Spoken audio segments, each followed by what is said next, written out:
Yes, welcome back to the program. Now we're trying to get hold of economist Duma Kubele to talk to us about yes, speech by Finance Minister Tito Mboweni. Basically, what he's done is laid bare the damage to South Africa's failing economy due to COVID-19 and the emergency steps that we need to take. We have a debt of around 4 trillion rand. Wrap yourself around that number. I don't know how many zeros are attached to the number four there, but it's a staggering amount. And Duma is online. Good morning, Duma. Can you hear me? Yes, I can hear you well. Yeah. All right, thank you so much for your time. We apologize for the slight delay. But nonetheless, yesterday's speech by the finance minister, how do you read it? Was it positive? Is there light at the end of the tunnel? Obviously, I still have to go through the whole publications that come with it and all the details. But from what I saw, there's nothing that we didn't expect and there's nothing that we didn't know. So the only thing that changed is that government has a new growth forecast for the year of -7%. But everything else we knew. It had been announced before, and we had predicted what's going to happen. But I just have to say, so nothing really changes from what we knew before. This government. Let's start firstly. Is that the medical response, we're getting it wrong, in the sense that we're now well above 5,000 new infections a day.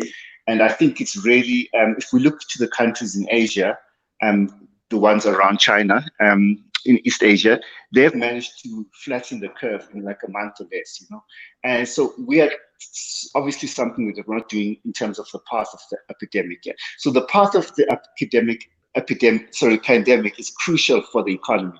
So the next thing I have to say is that the government response has not been enough. If you look at the Asian countries, they are on their third supplementary budgets. In South Korea, in all those countries, in Singapore, they're on their third supplementary budget and so on.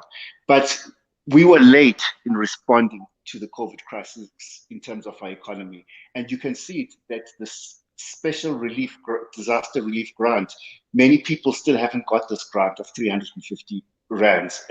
So I just think that our whole response on the medical side, on the economic side, has been really bad. And the other thing that I want to say is the humanitarian response was really bad, in the sense that we didn't provide food for the people to stay at home. We didn't provide other humanitarian aid. And what you would have seen the day before the budget is that our unemployment figures came out. It showed 40% unemployment, and we're probably heading towards 50% unemployment once this is over. And at that point, our economy becomes unviable, and we will have no option as South Africa but to implement, I believe, a basic income grant for all the people between the ages of 18 and 59. All right, but do we have the money available? Because at 4 trillion rands, what they're saying is around 21 cents of every tax rand collected will go towards servicing just the interest on this debt. When are we going to turn out of the circle? Is it even possible right now from where we are standing? Okay, so debt is measured as a percentage of the size of the economy. The same way that if you have a debt of 100,000 rands, and then your income is 1,000,000 rands, it's not a lot of debt. So the problem that we're having is that our economy is not growing. So you have to prevent the economy from collapsing. And that is what I'm saying. So if you prevent the economy from collapsing and you build a credible strategy to build the economy, then the economy grows. And the 4 trillion is a lower percentage of the size of the economy, and it is completely manageable. Now, our economy has not grown for 10 years, and the new government has done nothing to change that trajectory. All that has happened in terms of COVID is that it has fast-forwarded all our pre-existing problems of unemployment, poverty, and inequality. So unemployment, you're going to see fast forward. We're going to go to 11 million, 12 million, 13 million. And poverty is going to increase from where it was last time it was measured. Millions of South Africans are going to be poor, and inequality will also increase. Yeah. If the economy does collapse and we don't manage to rescue the situation, what can we expect? What will be the possible outcomes of that disaster?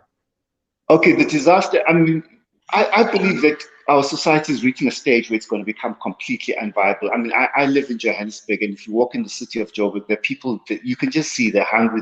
They don't know where the next meal is going to come. Thousands of people who can't afford to social distance, and it's just a complete mess walking around the center and the surrounding suburbs.